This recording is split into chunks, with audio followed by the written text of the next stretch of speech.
তো লাস্টলি আমরা যতটা পড়াশোনা করেছিলাম সেটা হচ্ছে গিয়ে ওই equation of motions of different systems. সেখানে আমি 4-5টা অ্যাপ্লিকেশন করিয়েছিলাম।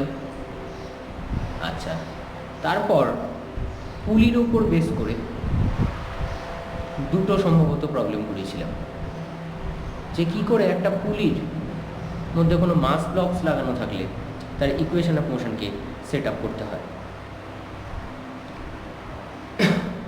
So Newton's law of motion এই চ্যাপ্টারটার মধ্যে যতটুকু পার্ট আমাদের বাকি আছে সেখান থেকে হচ্ছে কনজারভেশন অফ লিনিয়ার মোমেন্টাম। তো এই লিনিয়ার মোমেন্টাম কনজারভেশন ওয়ান ডাইমেনশনালে কী করে হয় সেটা আমরা পড়ব। আর তার সাথে নিউটনস থার্ড ল বাকি আছে, তার কিছু ছোট ছোট অ্যাপ্লিকেশন বাকি আছে, and rocket motion last part.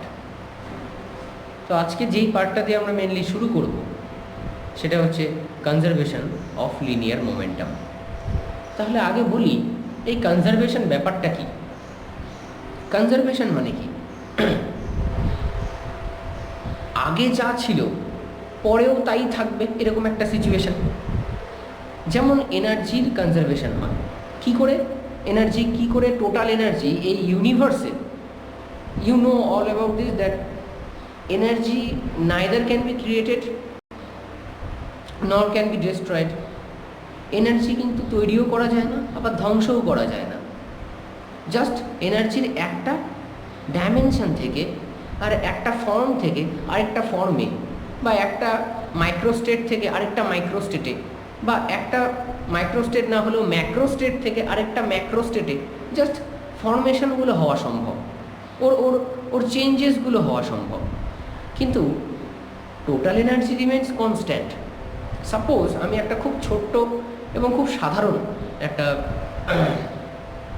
দিয়ে বলছি, উদাহরণ দিয়ে বলছি। when you fire a matchstick a certain amount of kinetic energy দিয়ে তুই ম্যাচস্টিকটাকে ফায়ার করিস। যখন একটা ম্যাচস্টিক ফায়ার করিস আলটিমেটলি ঘটেটা কি, ওখানে একটা ওয়ার্ক ডান করিস, তো an amount of work is done over here. তো এই ওয়ার্ক ডানটা করার জন্য যে কাইনেটিক এনার্জিটা নিয়ে আমি এই দেশলাই কাঠিটাকে মানে ওখানটাতে ফ্রিকশন করছি, তার রেসপেক্টে কী তৈরি হচ্ছে, কি দেখতে পাচ্ছিস না, সেখান থেকে একটা আওয়াজ আসে, ঠাস করে একটা লাইক এরকম এরকম একটা কিছু আওয়াজ আসে। তো sound is a form of energy. তারপর কি হয়, ওখান থেকে হিট প্রডিউস হয়, আগুন, heat is a form of energy. And also ওখান থেকে তো লাইটও প্রডিউস হয়, না হলে তুই আগুনটাকে দেখতে পাচ্ছিস কী করে। তো ওখান থেকে একটা লাইটেরও এমিশন হয়, মানে ওটাও একটা ফর্ম অফ এনার্জি। তাহলে একটা সার্টেন কিন্তু তার আগে ওটা কী ছিল, একটা দেশলাই কাঠি। সো ওই দেশলাই কাঠিটার থেকে আমি ওয়ার্ক ডান করে, ওর ওপরে একটা ওয়ার্ক ডান করে, ওয়ার্ক ডান হওয়ার পরে সেখান থেকে ডিফারেন্ট টাইপস অফ এনার্জি বেরোচ্ছে। বা আমি এই যে কথা বলছি আমার ভোকাল কর্ড, সেখানে প্রেশার ওয়ার্ক ডান করার জন্য এখান থেকে সাউন্ড ওয়েভ প্রডিউস হচ্ছে, ঠিক। সো ওয়ার্ক ডানের রেসপেক্টে কী হয়, জাস্ট একটা এনার্জি তৈরি হয়। বাট একটা এনার্জি থেকেই আরেকটা এনার্জিতে শুধু এই কনভার্সনগুলো সম্ভব হয়। এই ইউনিভার্সে তার জন্য টোটাল এনার্জি সবসময় কনস্ট্যান্ট থাকে। সিমিলারলি আজকে পড়ব এই লিনিয়ার মোমেন্টামটাও একটা মানে কী করে আর কি কনজারভেশন হয়। তো ফার্স্ট অফ অল আমাকে জানতে হবে মোমেন্টাম জিনিসটা কি। আমি অফলাইন যাদের ক্লাস নিয়েছিলাম তাদেরকে এই ব্যাপারগুলো করিয়ে দিয়েছি, তাও আমি শর্ট নোটিসের মধ্যে বলে দিই যে momentum is an intrinsic property of a body only when it is in the motion. যখন কোনো একটা বডি মোশনে থাকবে তখন ওই বডিটার মধ্যে একটা ইন্ট্রিনসিক প্রপার্টি তৈরি হয়ে যায়, যার নাম কিনা বলা হচ্ছে মোমেন্টাম। ব্যাপারটা ক্লিয়ার হলো না? আরও ভালো মতো বলি। ধর একটা বডি রেস্ট সিচুয়েশনে আছে, a body is in a rest situation. তো একটা বডির তো সার্টেন অ্যামাউন্ট অফ মাস থাকে, ঠিক আছে। সো ওর মাসটাকে আমি ধরলাম এম। এবার এই বডিটা কি এখনও মোশনে আছে? নেই। তাহলে ওর ভেলোসিটি কত? 0। এবার লক্ষ্য করবি কোনো একটা জোরে ছুটে যাওয়া কোনো একটা বডি অনেক বেশি ডিজাস্টার বা ডিস্ট্রয় করার ক্ষমতা রাখে। সাপোজ দুটা মোশনে আছে এরকম ট্রাকের মধ্যে কলিশন হলো, হেড অন কলিশন হলো, দেখবি সেখানে ডিজাস্টারটা অনেক বেশি হয়। ওয়েদার একটা ট্রাক যে যদি একটা ওয়ালের মধ্যে ধাক্কা মারে তার রেসপেক্টে, তার মানে কোনো একটা বডি যখন অলরেডি মোশনে থাকে তখন ওর মধ্যে একটা ইন্ট্রিনসিক প্রপার্টি তৈরি হয়ে যায়। আমি ইচ্ছে করলে এখানে একটা ইন্টারনাল কথাটা ইউজ করতে পারতাম, but there is a big difference between internal and intrinsic. Momentum calculate করা যায় শুধুমাত্র সেই কন্ডিশনে এবং সেই সময়ে যখন সেই বডিটা কোনো একটা সার্টেন ভেলোসিটিতে ট্রাভেল করবে। তার জন্য মোমেন্টামকে ক্যালকুলেট করা হয় মাস আর ভেলোসিটির প্রোডাক্ট হিসেবে। প্রোডাক্ট মানে ওদের multiplication. So momentum P equal to, মোমেন্টামকে ক্যাপিটাল পি দিয়ে ডিনোট করা হয়, so P equal to MV. তো আজকে আমরা পড়বো ওই কলিশনেরই একটা ছোট পার্ট।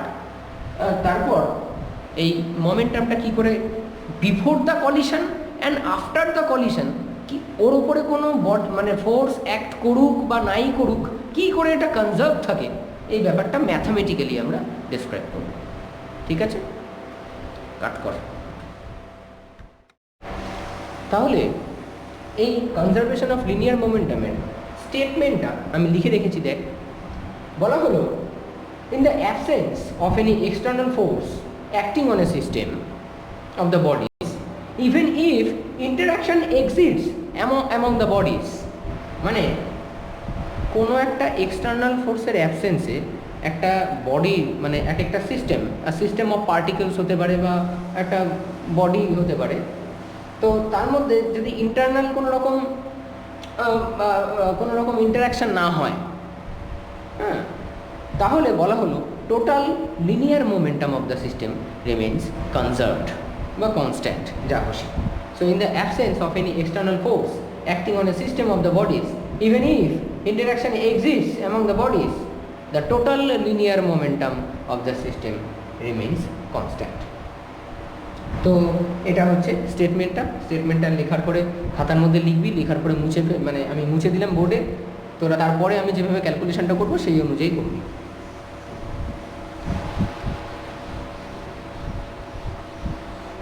আচ্ছা, তাহলে দেখ, suppose we have two bodies or two particles of mass m1 and m2. They are in a straight line motion. Suppose a particle m1 is moving with an initial velocity u1 and the m2 is moving with an initial velocity u2, and these two bodies are in a straight line. Now বলতো if u1 is greater than of u2, যদি u1 টা u2 থেকে বড় হয়, if u1 is greater than of u2, then এরকম একটা সময় আসবে না যখন u1 এসে মানে এই m1 এসে m2 কে ধাক্কা মারবে, কারণ m1 এর ভেলোসিটি তো m2 থেকে বেশি আর ওরা একটা স্ট্রেট লাইনের মধ্যে দিয়ে ট্রাভেল করছে। তাহলে একটা সময় আসবে যখন ওদের মধ্যে কলিশন হবে। তো আফটার আ টাইম আমি ধরলাম ওদের মধ্যে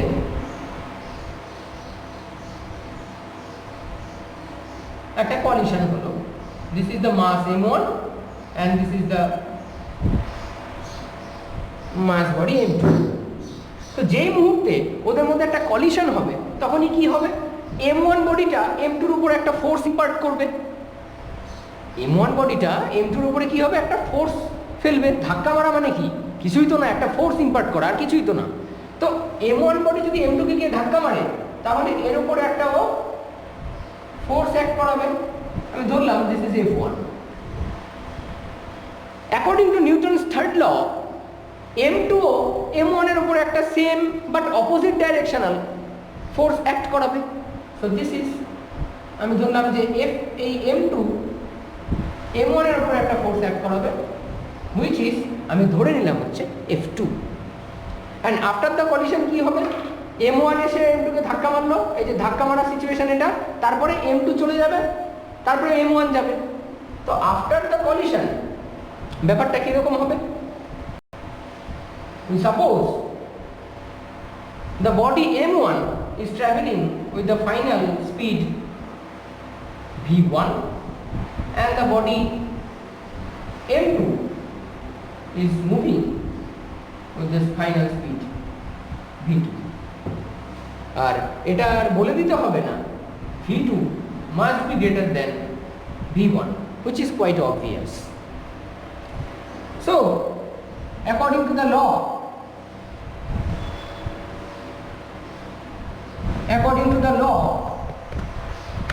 of conservation of linear momentum,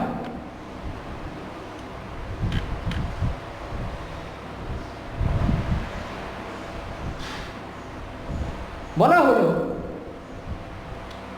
এই কলিশনের আগের টোটাল মোমেন্টাম এই বডিগুলোর আর কলিশনের পরের টোটাল মোমেন্টাম নাকি ইকুয়াল হয়। কিভাবে? আচ্ছা, ফার্স্ট বডি m1, ওর ভেলোসিটি কত ছিল? u1, তাহলে ওর মোমেন্টাম কত? m1 into u1। আবার সেকেন্ড বডির মাস কত? m2, আর ভেলোসিটি কত? u2, তাহলে ওদের মোমেন্টাম কত? এই বডিটার মোমেন্টাম কত? m2 u2। তাহলে বিফোর দ্য কলিশন, এই পার্টটা হচ্ছে আমার বিফোর কলিশন,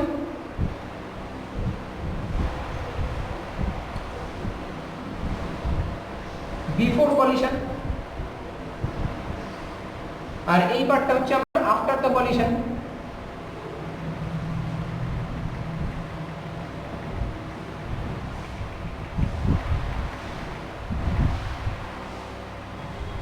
তাহলে বিফোর দ্য কলিশন এই দুটা বডির টোটাল মোমেন্টাম কত হবে? m1 u1 plus m2 u2, এটাই নাকি ইকুয়াল হয় আফটার দ্য কলিশন ওদের টোটাল মোমেন্টামের সাথে, that is m1 v1 plus m2 v2। That means total momentum before the collision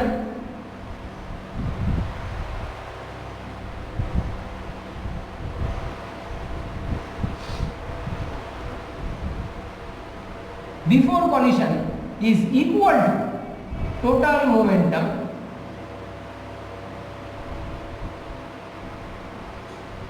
after collision.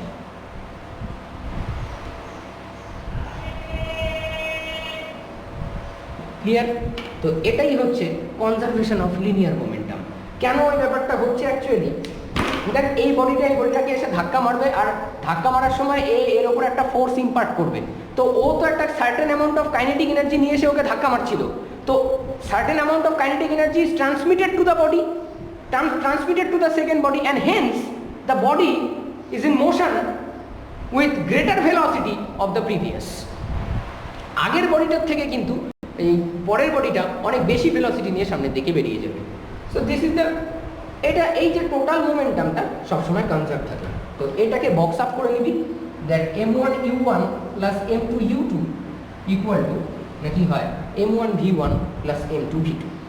তো এখান থেকে আমি একটা খুব ইম্পর্টেন্ট প্রুফ করাবো, সেটা হচ্ছে নিউটনস থার্ড ল,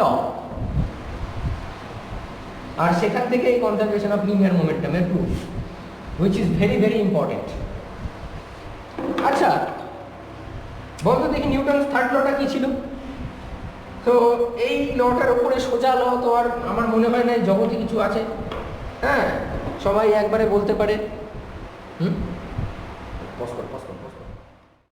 তো এবার আমরা পড়বো এই নিউটনস থার্ড ল, আর নিউটনস থার্ড ল থেকে এর থেকে বেশি সোজা ল তো আমি আরেক বললামই যে আর কিছু হতে পারে না।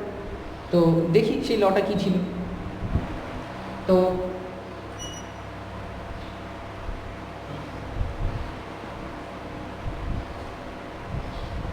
এবার পড়ে না কেন,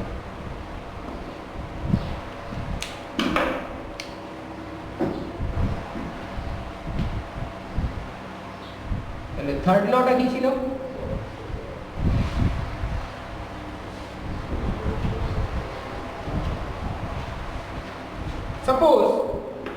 these are two mass blocks m1 and m2,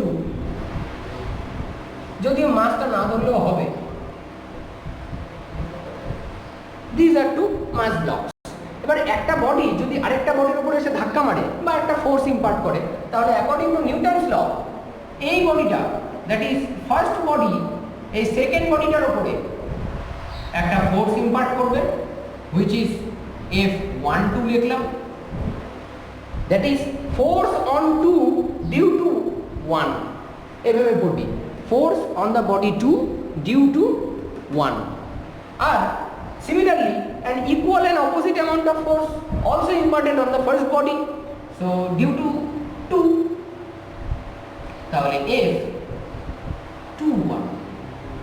so according to Newton's law this F12 is equal to নাকি হয় this F21, মানে ফার্স্ট বডি আর সেকেন্ড বডির উপরে যে ফোর্স ইম্পার্ট করেছে, সেকেন্ড বডিও একটা সেম অ্যামাউন্টের ফোর্স, তার জন্য ইকুয়াল সাইন দিয়েছি মাঝখানে, সেম অ্যামাউন্টের ফোর্স ফার্স্ট বডির উপরে ইম্পার্ট করবে। বাট কন্ডিশনটা হচ্ছে ওই যে অপোজিট কথাটা আছে না, কি কথা অ্যাকচুয়ালি, ইকুয়াল অ্যান্ড অপোজিট। এবার একটা কন্ডিশন তো আমি লিখে ফেলেছি, সেটা হচ্ছে ইকুয়াল, বাট অপোজিটটা কী দিয়ে ডিনোট করবো? এই অপোজিটটা ডিনোট করার জন্য সামনে একটা আমি মাইনাস সাইন দিলাম, কারণ ইস্ট ডাইরেকশনে 5 কিলোমিটার যাওয়া মানে ওয়েস্ট ডাইরেকশনে -5 কিলোমিটার যাওয়া। So these two forces are equal, but আমাকে তো অপোজিটটাও বোঝাতে হবে, তার জন্য কি in vector form minus sign দিয়ে দিলেই সেটা অপোজিট বোঝানো হয়। So this is the vector form of Newton's third law, vector form. তাহলে এটা কিভাবে লেখা যায়? That is F12 is equals to F21. So I use the modulus sign, that is এর মড ভ্যালু ইকুয়াল টু হবে এর mod ভ্যালুর সাথে, ঠিক?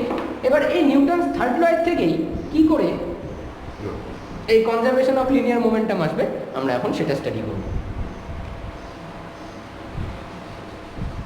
সো লেখা শুরু করি। We know according to Newton's third law,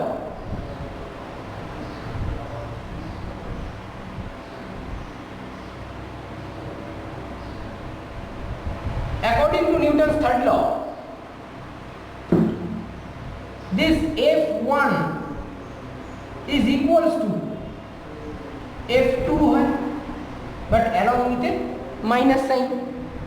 আমি এখানে ডায়াগ্রামটাও লিখে দিলাম, এই একটা বডি ছিল আর এই একটা বডি ছিল, এর উপরে একটা ফোর্স দিল, সেটা যদি F1 হয় তাহলে এই বডিটাও, ফার্স্ট বডিটাও, সেকেন্ড বডিটাও ফার্স্ট বডির উপরে একটা ফোর্স ইম্পার্ট করবে, which is F2, and this F1 and F2 are equal but along with a minus sign because it denotes the opposite direction। এবার একটা কাজ কর, multiplying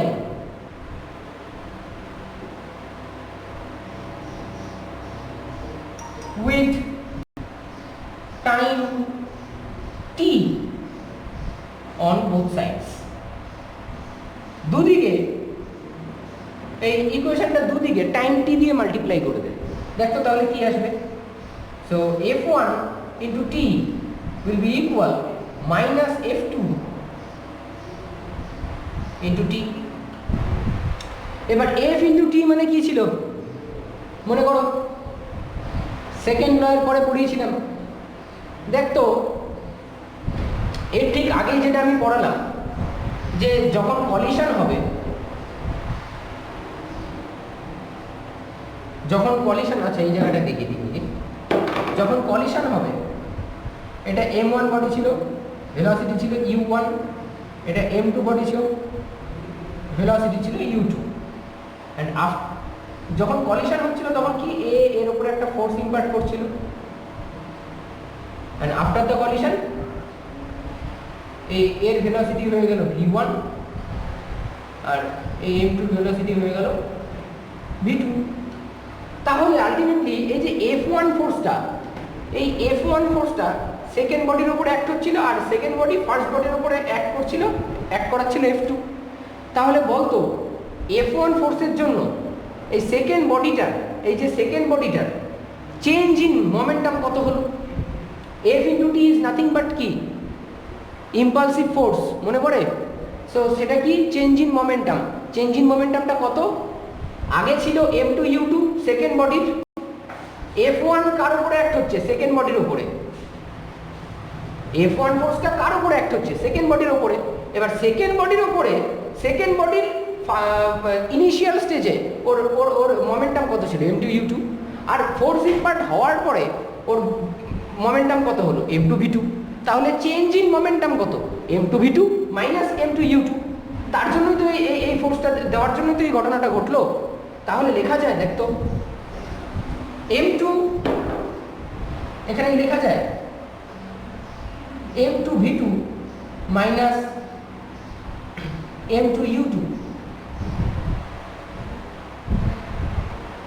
is equals to minus of m1v1 minus m1u1. So this is the change in momentum of the first body and this is the change in momentum of the second body, because F into T is nothing but change in momentum, impulse of impulsive force. So এই যে ইম্পালসটা পড়েছিল তার জন্য এই ঘটনাটা ঘটলো। তাহলে দেখ এখান থেকে এটা সিম্পলিফাই কর, m2v2 minus m2u2 is equals to a minus m1v1 minus a minus a plus m1u1 m1v1 minus m1u1। তাহলে একটা কাজ কর,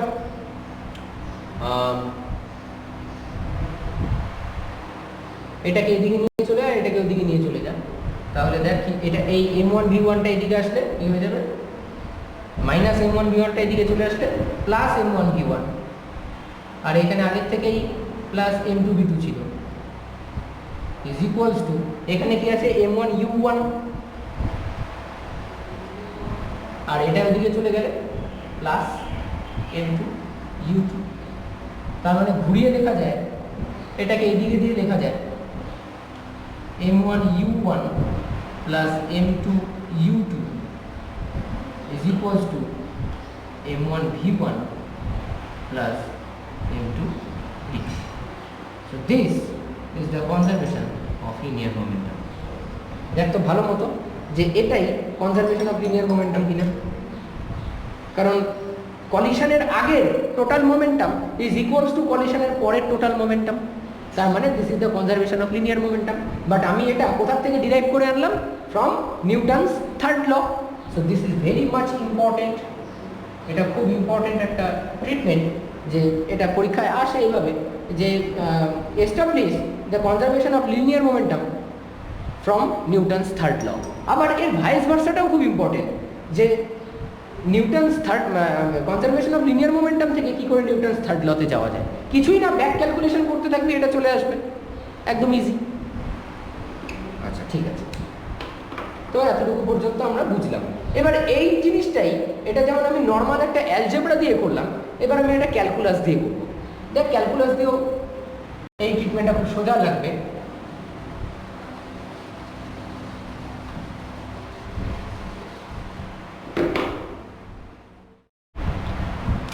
তো দেখ in calculus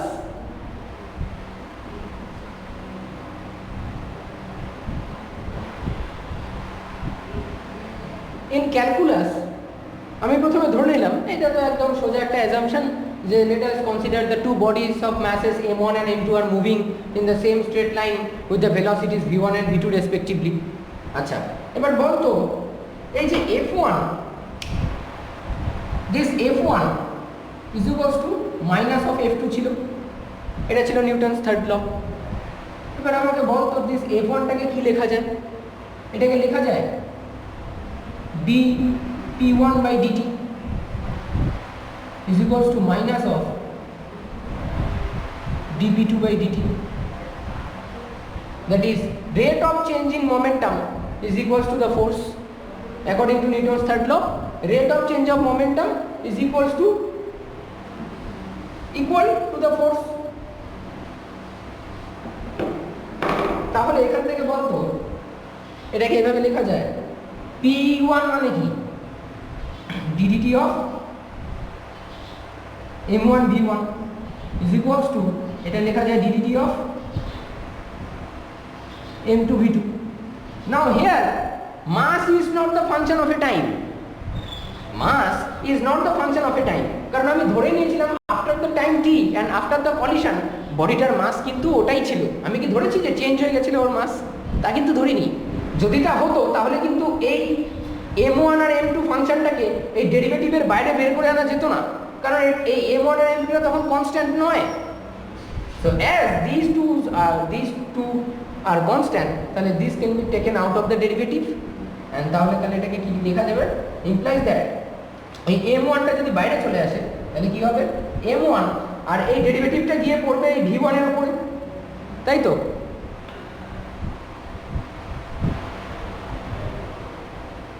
তাহলে m1 টা যদি বাইরে বেরিয়ে আসে dv1/dt,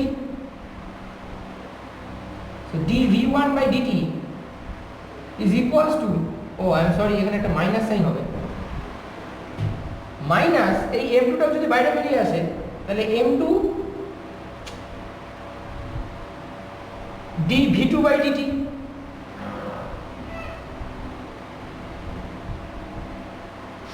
তাহলে দেখো এখান থেকে কি লেখা যায়, m1 এটাই কি আমার অ্যাক্সিলারেশন না, এটাই তো আমার অ্যাক্সিলারেশন, v1/dt মানে কি অ্যাক্সিলারেশন। তাহলে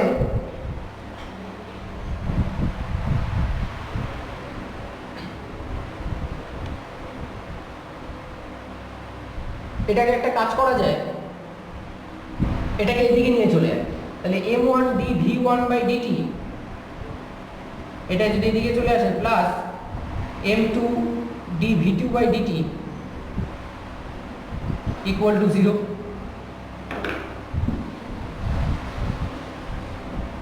তাহলে দেখো এখান থেকে কি লেখা যায়, এই ddt টা অপারেটরটার ভেতরে আমি টোটালটাকে নিয়ে নিলাম, m1 v1 plus m2 v2 equal to 0।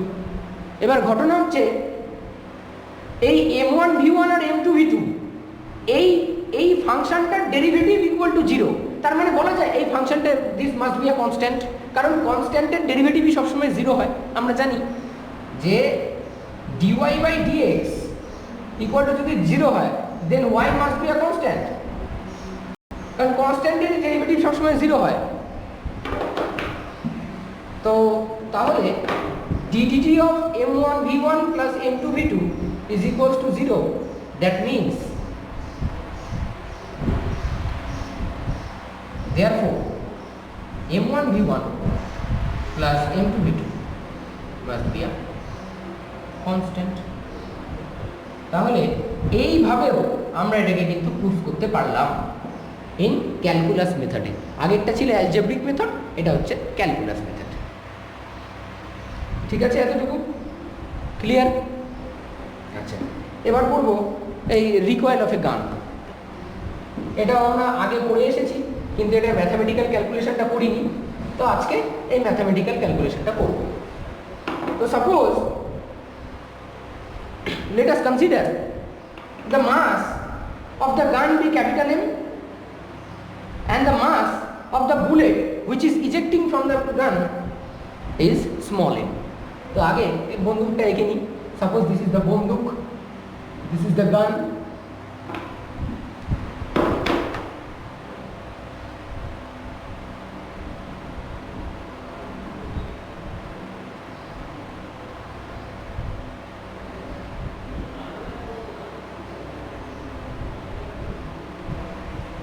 এটা হচ্ছে একটা গান। তো এখানে একটা বুলেট আছে,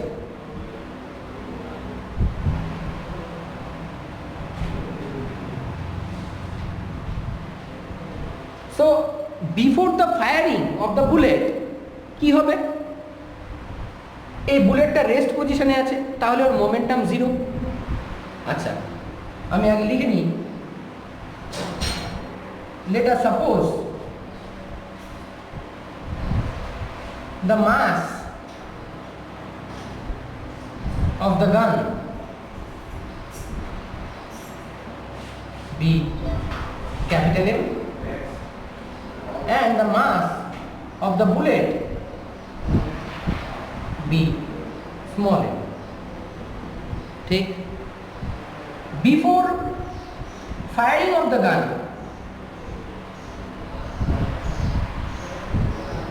before the firing of the gun,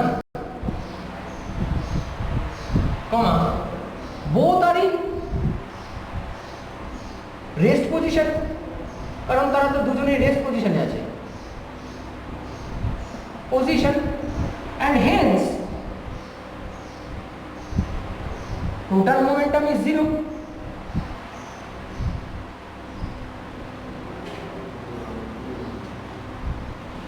And hence total momentum is 0.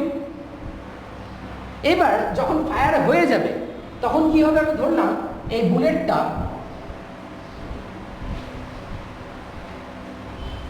এক স্মল ভি ভেলোসিটিতে সামনের দিকে ছোটা শুরু করলো, আর তার রেসপেক্টে এই বন্দুকটার মধ্যে যে রিকয়েল তৈরি হবে, it has been found according to Newton's third law, this bullet also imparts an back thrust to the gun. আর সেটা আমরা এই যে কাঁধের মধ্যে ফিল করতে পারি যে একটা বন্দুককে নিয়ে যখন ফায়ার করি তখন যে রিকয়েলটা দেয়, রিকয়েল মানে কি, according to Newton's third law, velocity, বুলেটটা একটা সার্টেন ভেলোসিটিতে ইজেক্ট হয়ে যাবে গানের থেকে, আর তার রেসপেক্টে ওই বন্দুকটার ওপরে যে একটা রিকয়েল ব্যাক থ্রাস্ট করবে সেটা কিন্তু আমরা নিজেদের শরীরের মধ্যে ফিল করতে পারি। And according to Newton's third law this two are equal and opposite, but যদি ইকুয়াল হয়ে যায় তাহলে কিন্তু ডিজাস্টার হয়ে যাবে, তাহলে কিন্তু একদম গল্প হয়ে যাবে মোটামুটি। মানে সামনে যাকে গুলি মারলি সে তো মরলই, পাশাপাশি সেম ভেলোসিটিতে যদি রিকয়েলও হয় তাহলে তোর মানে মোটামুটি তুইও মরে যাবি, কারণ তোর ভেদ ওপরেও তো ওই একই অ্যামাউন্টের ভেলোসিটি দিয়ে হিট হচ্ছে, মানে ব্যাক থ্রাস্ট পড়ছে, কিন্তু সেটা তো হয় না। তো আজকে ক্যালকুলেশনটার মধ্যে সেটা দেখতে পাবো যে কেন হয় না। আমি ধরলাম রিকয়েল ভেলোসিটিটা হচ্ছে ক্যাপিটাল ভি। আচ্ছা, তাহলে before the firing of the gun,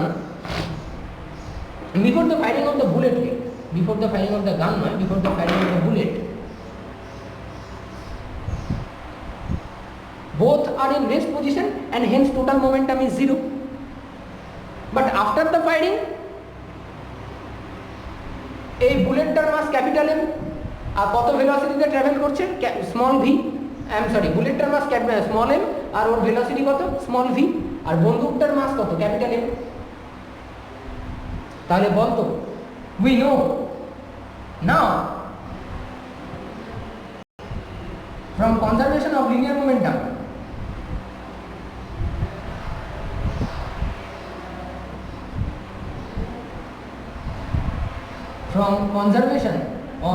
momentum, কি হবে, momentum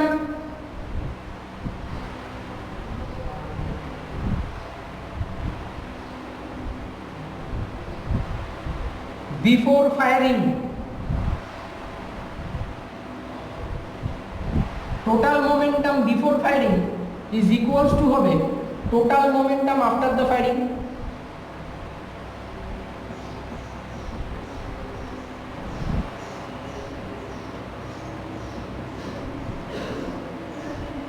total momentum before the firing is equals to হবে total momentum after the firing. তাহলে বলতো total momentum before the firing কত, ফায়ারিং যখন হয়নি তখন এই বুলেটটা কি বেরিয়েছে, বেরোয়নি, তাহলে ওর মোমেন্টাম কত, 0, প্লাস এই বন্দুকটাও কি কোনো রিকয়েল পেয়েছে, পায়নি, তাহলে ওর মোমেন্টাম কত, 0। বাট আফটার দ্য ফায়ারিং এই ইয়েটার মোমেন্টাম কত, বন্দুকের মোমেন্টাম কত, capital M into capital V, plus বুলেটের মোমেন্টাম কত, small m into small v. তাহলে এখান থেকে দেখ ক্যাপিটাল ভি এর যদি ভ্যালুটা বার করি তাহলে কত হচ্ছে রে, capital V equal to minus small M by capital M into small v লেখা যায়।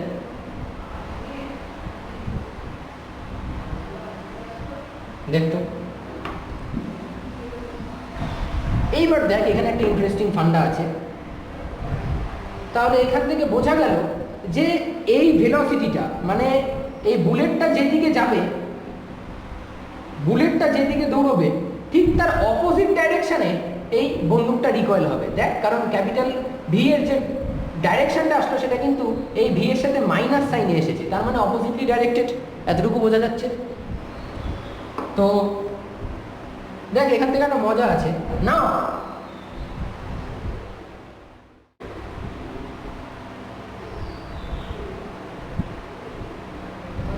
আমাকে বলতো স্মল এম ডিভাইডেড বাই যদি ক্যাপিটাল এম করি সেটা ভেরি লেস ওয়ান হবে না? কারণ বুলেটের মাস এই বন্দুকটার মাসের থেকে অনেক অনেক কম। So small M by capital M is less one. তাহলে এখান থেকে দেখতো ক্যাপিটাল ভি বাই এই স্মল ভিটাকে এখানে নিচে টেনে ডিভাইড করে ঢুকিয়ে দেয়, তাহলে স্মল ভি ইকুয়াল টু কত হবে? Minus small M by capital M.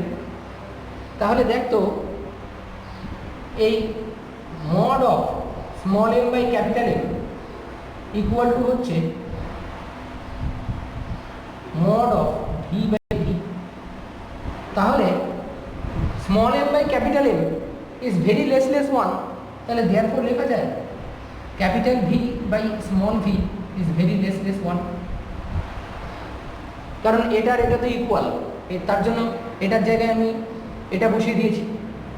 তাহলে এখান থেকেই দেখা যায় implies that capital V is very less than of small V. তার মানে এখান থেকে কি কি কি শিখতে পারলি? যে বুলেটটা যেই ভেলোসিটিতে ফায়ার করে সামনের দিকে বেরিয়ে যায় তার ভেলোসিটি কত? Small V. সেটা অনেক অনেক বেশি হয় এই বন্দুকটার রিকয়েল ভেলোসিটির থেকে, দ্যাট ইজ ক্যাপিটাল ভি। আর এই কারণেই তুই কম অ্যামাউন্টর মানে ব্যাক থ্রাস্ট ফিল করিস তোর কাঁধের মধ্যে, কিন্তু ওয়েদার ওই গুড়িটা কিন্তু অনেক স্পিডে বন্দুকের থেকে ফায়ার হয়ে বেরিয়ে যায়। তো এটাই হচ্ছে কারণ যার জন্য বন্দুকের থেকে ফায়ার করার পরেও তুই মরে যাস না, কারণ রিকয়েল ভেলোসিটিটা ওই বুলেটের ভেলোসিটির থেকে অনেক অনেক কম থাকে। তো এটা খুব ইন্টারেস্টিং একটা টপিক ছিল। So this is recoil of a gun. এটার হেডিংটা হচ্ছে রিকয়েল অফ গান।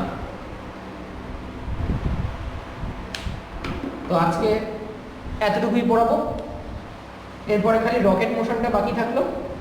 আর আমি এই চ্যাপ্টারটার মধ্যেই আরও দুটো জিনিস অ্যাড করে দেবো, সেটা হচ্ছে ওই কলিশন পার্টটা।